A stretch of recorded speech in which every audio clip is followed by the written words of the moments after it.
Hello everyone, my name is Wright and we will be taking a look at this game review from Days of Wonder called Quadropolis. It was designed by Francis Gandon and it was supplied by Meeple's Corner, the online retail shop. I will be looking at only the classic mode on this, so this is just a simple family version. As you can see, nice box, nice artwork. You've got player mats, you've got the main board that goes in the center, and then behold, you've got this lovely insert that will hold all your pieces, holds everything in nice organized fashion. So you get all these tiles, and these tiles are great. These are very thick, sturdy tiles. Game's been played many times and I've not seen any wear or rubbing coming off of it. You get this bag with it. It's not the biggest of bags. It actually could be a bit bigger in my opinion. It's one of those kind of generic bags that come with a lot of games. You get a load of these components. These are the people that you get. You need these people to work your premises, and then you get these what is called either power or pollution. These are transparent pieces. They're lovely, a bit sharp on the edges, but they look great. I love these. No wood at all. So once you've cleared up your mess and you're sorted, you can now start setting up the game, and it's quite simple setup. You get the center board and everyone gets their own player board. You put in the tiles, and this set here is the main tiles. This works in all the games, the classic and the expert mode. You put those in, and then you also get the classic tiles. There's only a few of them, and you see on the back here you've got a 1. This means this is for round 1. So you put the blue tiles in for round 1, and you put the classic tiles in for round 1. And when you're doing the expert mode, you don't put the classic tiles in, you put the expert tiles in. So there's an even balance of tiles in this. So you put those in, shake them up as best you can, and then randomly distribute them on the main player board. This is the setup for the first round. Then you go through all the tiles, and you will start turning over each tile one by one for how many players are in it. So in this game, I'm set up for a 2-player game, so I only turn over a certain amount of tiles. You go through and you turn them all over, and the round is ready to start. You notice on the back of some of the tiles there's 3 to 4 and a 4 in different corners. These will be for when you're playing 3-player and when you're playing 4-player games, so you will need to turn those tiles over. And when you're playing 4-player game, you turn them all over. Then each player will get 4 workers. These are called architects, and you'll just put them beside your board. And you're more or less ready to go. On your turn, what you will do, and whoever the start players, will place one of their workers, any one of their workers, to the side of the board, and you can go around all the edges of the board. And whatever number worker you use, you'll count in. So this is, I'm using number 2. I will go and count 2 tiles in, starting from the outside and working my way in. And I will collect that tile. So there's an example of a couple positions I could have played. And then wherever I take the tile from, I put the urbanist in there. Big chunky pawn. Love this pawn.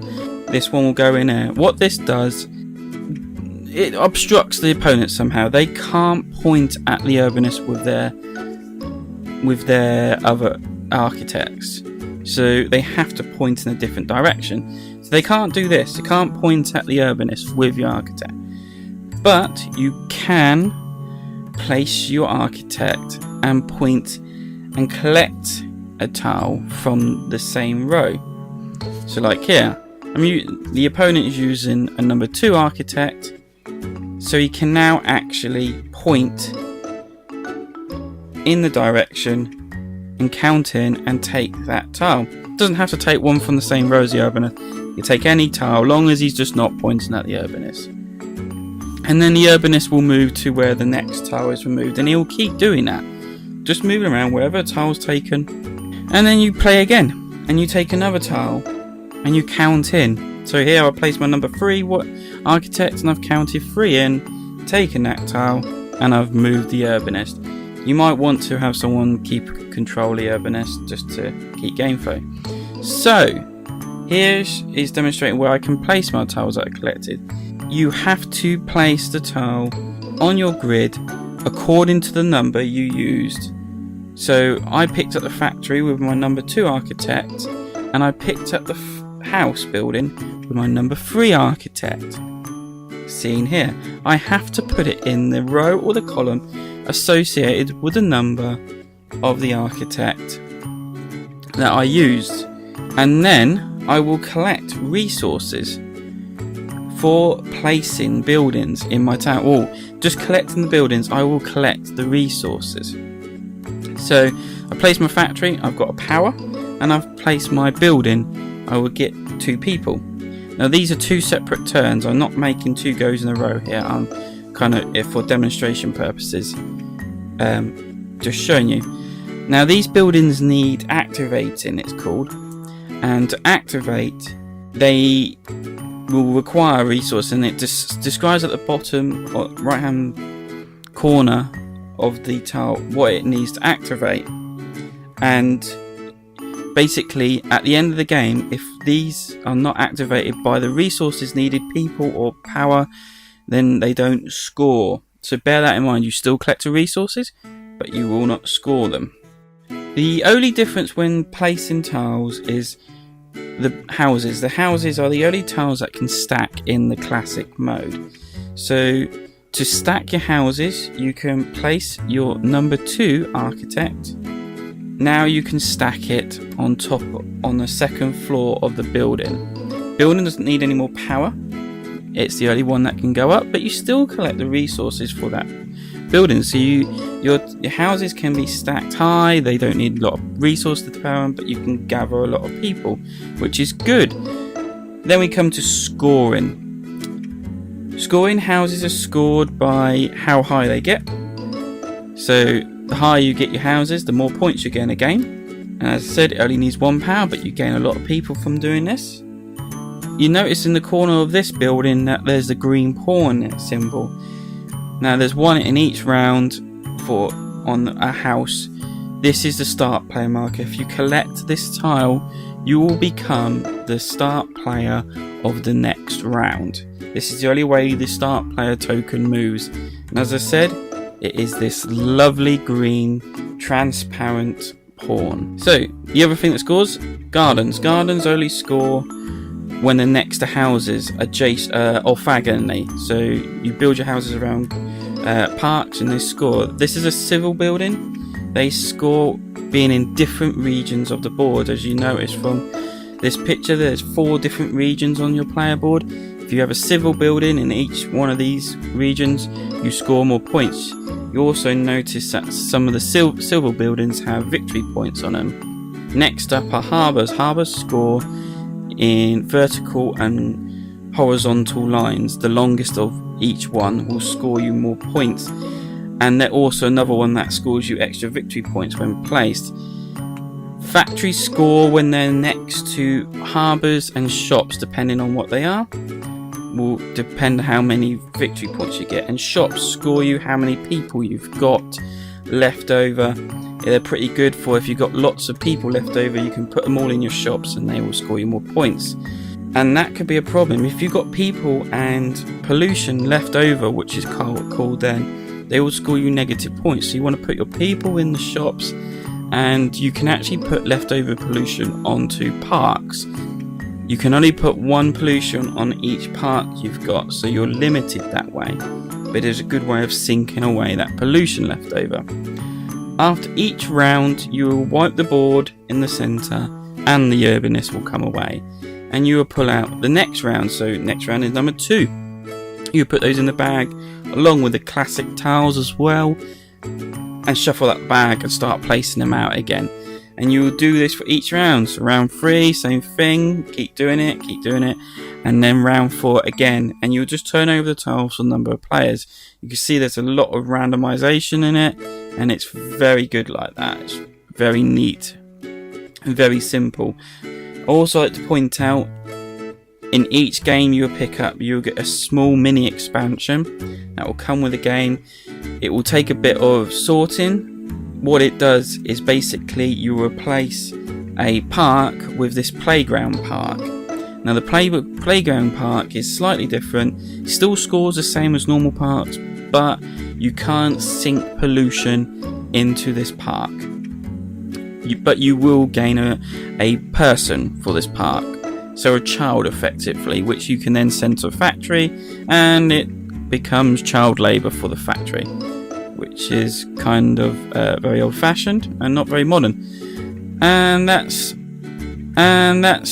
it for the classic mode. So as you can tell, it's quite simple, quite basic, it's streamlined. I really like the simplicity of it for families. It's very vibrant, very colourful. When you're setting up the game, the only complicated bit is, okay, I've got to take these tiles and take this set of tiles for this game, put it in a bag, shuffle it out, place it on that board, and turn over the ones that I need to turn over.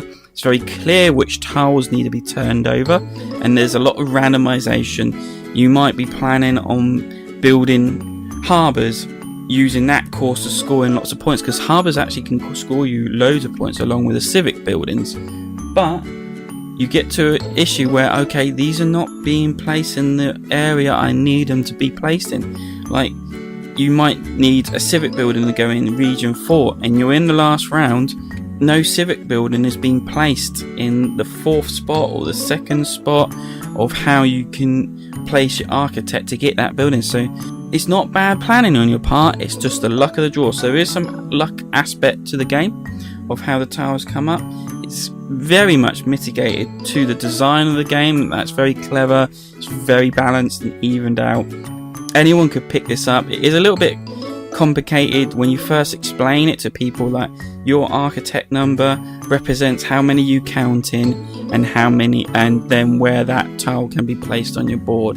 But as soon as they've done it a couple of times, they figure it out. The next step is explaining houses can be stacked.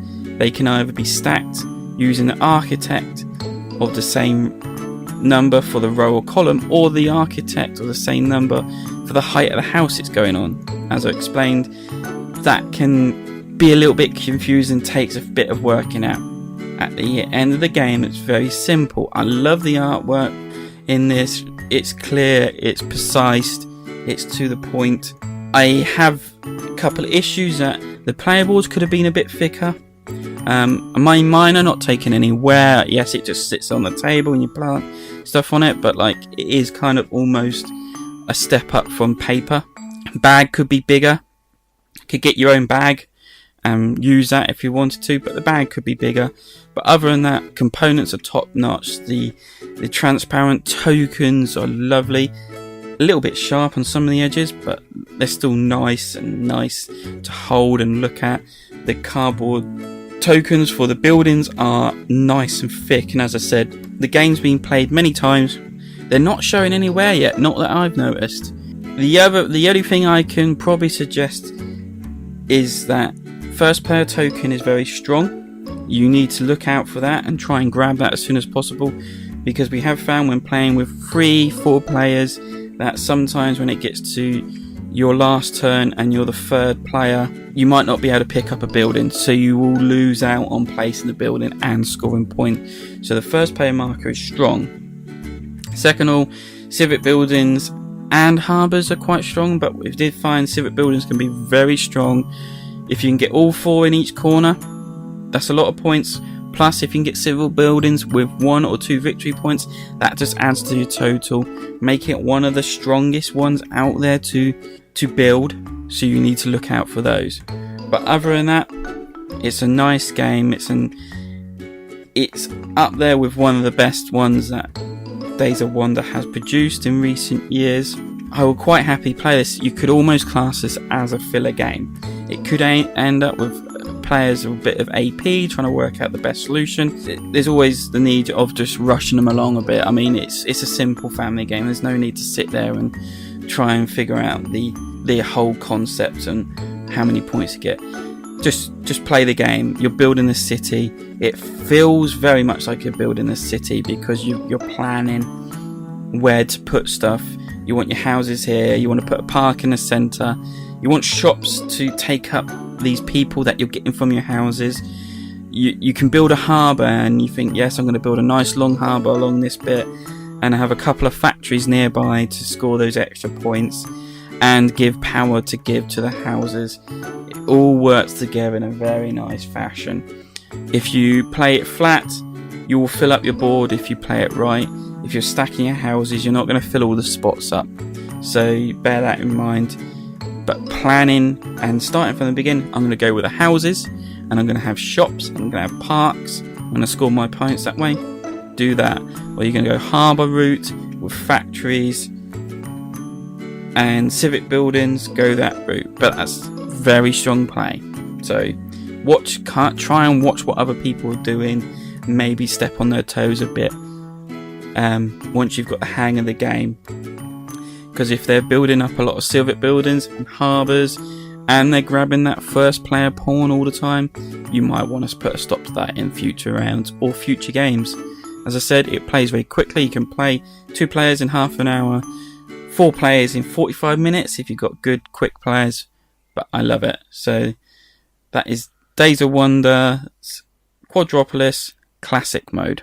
Stay tuned, I should do one for expert mode.